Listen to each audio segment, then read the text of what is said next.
就是看完《鬼灭之刃》才去吃这个的。我比较期待你们去办那个。我就是没有办法，没有办法条件，没有办法。看打架，但他一直在跟我讲他的内心戏是怎么样，然后他把一个刀，但他可以讲200句话。他步入了制作团队在处理复杂角色背景与维持主线战斗强度之间的巨大困境。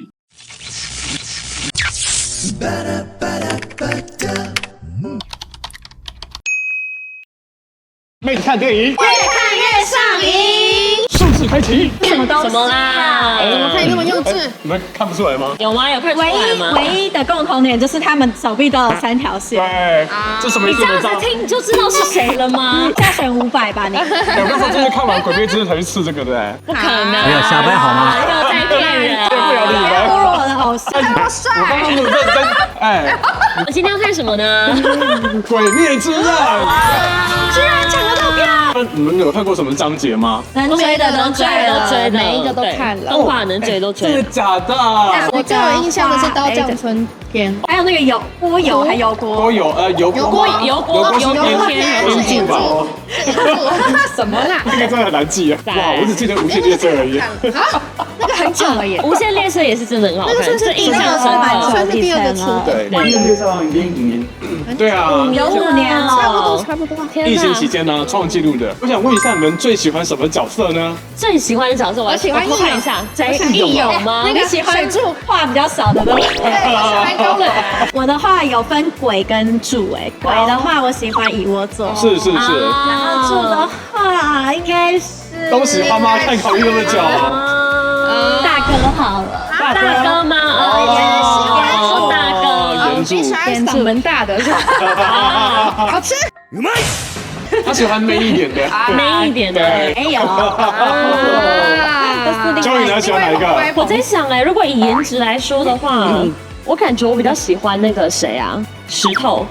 啊，帅，但他年纪很小哎，天才。真的假的？他年纪很对，小，他是最小的。他几岁？忘记了，但是他是最小的，因为他天才， 16那种。所以他等于是跳级的。哦，如果说 cosplay 的话，你们最想要 cos 谁？哪一个角色？当然就是祢豆子啦。对啊，真的吗一定都是祢豆子嘛，一定都是选我想要扮蝴蝶忍，我比较期待你们去办那个炼柱。我就是没有办法，没有办法条件，没有办法。很想办啦，但是没办可法。以装一下啊。我们来想一下，我们哪一位来宾可以办？那你们知道这次的无限城篇章是完结篇吗？知道。听说会拍3部曲，对，我感觉就有点像是魔戒，他硬要拍3部曲把它完结一样。我觉得很厉害哎。浓缩在1集的话会演很久哎，那真的大家都变水柱。哇，真的！在电影院你说眼睛的泪水，还是下面他们？平常我们看那个 Netflix 大概1集只有20-30分钟，对实在是看很过瘾。而且因为它这个篇章只有2个半小时，然后它2个半小时等于还是只有第1章，而且又打得那么长这么细，而且因为他们制作超精美，对他们每次都要花很久，真的大概要2年。所以我就看推上有人分享说，不知道这3个篇章对。这样子出完，你每一次看会不会都是同一个人？会每次都换另外一个伴这样？原本单身到看到结婚，再到看到生小孩，最理想的。但毕竟因为他们会刻画角色，刻画的非常的细节，所以我觉得做成1集1集分成3集的话，其实蛮合理的。你知道吗？我们今天来到南港拉拉铺这边的影厅呢，号称双北最大的影厅。真的假的？对，我们今天是来看微秀影城的第6厅。你有来过拉拉铺逛过吗？有逛过，但没看过电影。我也是来。都有来过。这一次刚开幕的时候，那你们觉得好逛吗？可以来，等下可以来逛。对，等一下要去逛街了。我跟你们讲一个很重要的消息，就是我还没有来过。真的假的？我们乡下人，南部来。所以等下希望你们帮我当来乡下。对。哇，你会被占哦，你会被占哦。地图炮，就是等下希望你们带我去逛一下，参观一下。没问题。那我们继续看电影吧。Go！电影。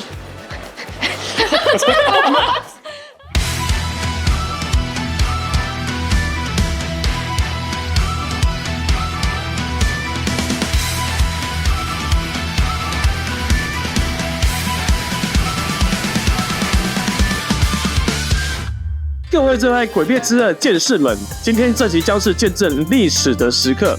我们即将踏入那个传说中的战场——无限城。这座由民女掌控、空间错乱的死亡迷宫，将成为鬼杀队与12鬼月的最终决战之地。还记得在无限列车篇中，炼狱信受郎用生命守护的信念吗？还记得油锅篇里英柱与3位少年剑士并肩作战的英姿吗？这场宿命之战将迈向全新高潮，而我们最关注的莫过于那位追求武道极致的上弦之鬼一窝座。这位曾经与岩柱激战的强者，如今将以更强大的姿态归来。这一次，我们终于能揭开他背后的故事，那个让他堕落为鬼的真正原因。而与一窝座应战的是道门炭治郎，他能否继承炎之意志？他手中的日轮刀又会绽放出怎样的火光呢？无限城的每一寸空间都充满危机，上下颠倒的建筑，随时变换的通道，这将是鬼杀队面临的最大挑战。准备好了吗？让我们一起倒数3、2、1，现在就让我们跟随炭治郎的脚步，突入这座生死交错的无限之城，见证这场超越人鬼界限的终极之战。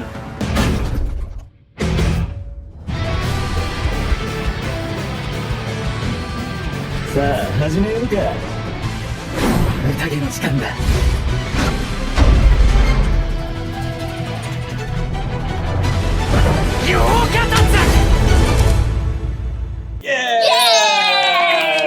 好啦，这也看完啦，是个意犹未尽的感觉。有，像看打架，但他一直在跟我讲他的内心戏是怎么样，然后他要拔一个刀，但他可以讲200句话，太多内心戏，对不对？对，很生气耶，好香啊，好像有点没那么气了。这是《鬼灭之刃》剧场版的画面呈现和音效，你们觉得表现如何？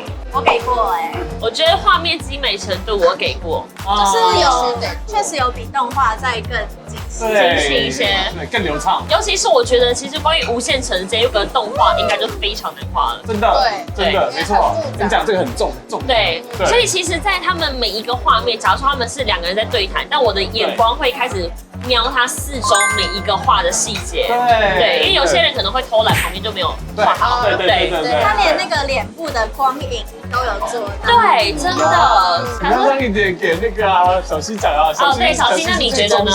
对他最喜欢。我觉得有点可惜的是，因为有时候我最喜欢那个萝卜篇，因为他那个打斗部分超精彩，我是完全屏住呼吸在看的。可是他那个水柱跟那个主角在跟那一路做打的时候，他们有一幕是就是停顿，就是有一篇一篇的在打，就是变成静态，有一点点断掉那个情绪，我觉得很澎湃的感觉，突然就停住了，然后就又讲话，然后又继续打，又讲话，又继续打，然后又变成那个图片式的那种打斗方式，没有印象。我知道，那时候就是有点弱掉了，我就觉得好像有点可惜。那再来是音效，你们觉得呢？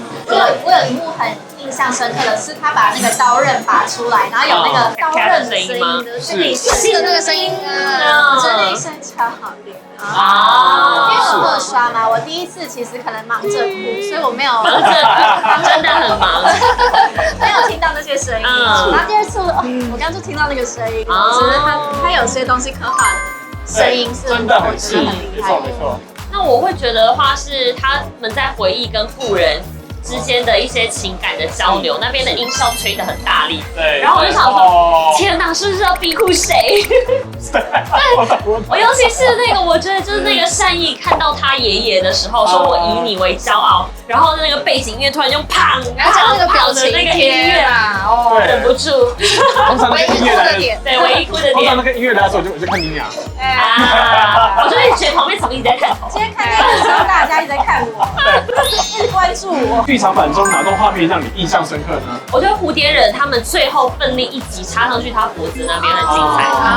对。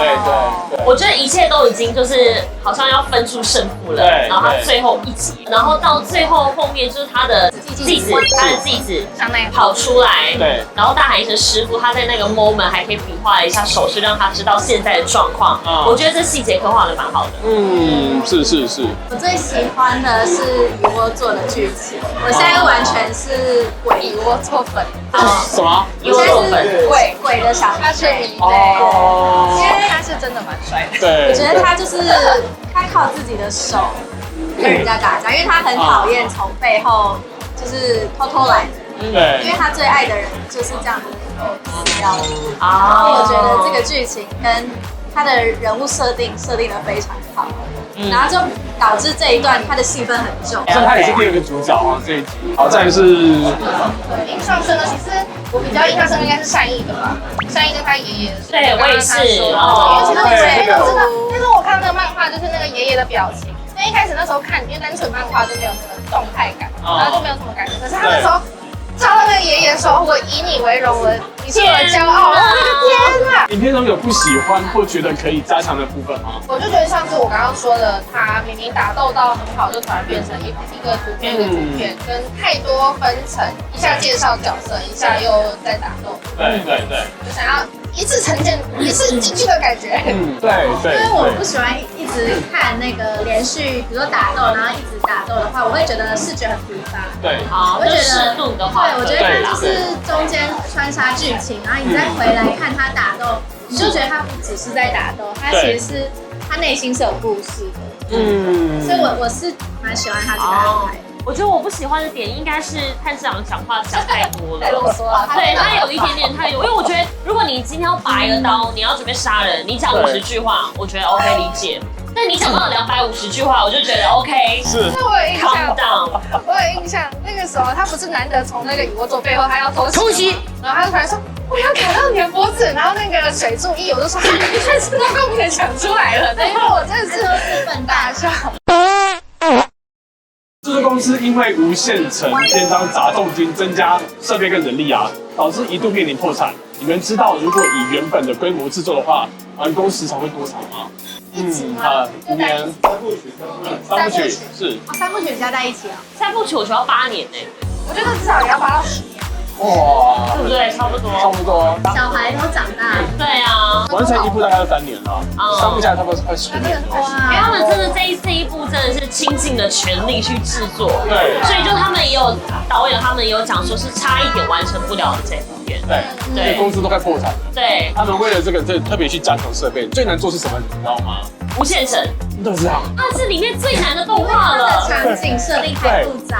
对，这个电脑预算要很强啊，真的要很强，而且光我们在看他们整体的剧情，他们那个手正在画，你就知道说什么120层，什么值120层，很多少层，那要是画得出来，大家都也会中了。我跟你讲。好，我们接下来预言一下《无限城》续作第2章跟第3章，你们觉得分别会是对决哪一支呢？我觉得应该是先跟童魔吧，童魔还没有讲完。还有黑死魔应该是最后。对，是童魔。对，童魔。民女还没。好，所以就打童魔跟民女，我觉得应该是这样。我知道，民女应该最后死，因为她死了之后无限城对，崩坏了，那就可以打无产的。所以下一集童魔跟那个会一起打。对，童魔跟黑死魔。下一集会一起打。那我知道谁会死。谁会死？我不能剧透。我也知道。先别了，我觉得我会哭惨。就不是觉得出来喽。下一集就是先童魔嘛，先童魔跟黑死魔，对。然后再下一集就是最后一集就是民女跟无产。OK， 好。我想好奇问你们会推荐大家来看《鬼灭之无限城》吗？必须！来，快点举手哦！我是举双手。只有4个吗？4票一次通过。OK， 好，来。如果我们全部猜对的话，老板就一路旅游。我想去国岛，谢谢。我想去巴厘岛。我想去意大利。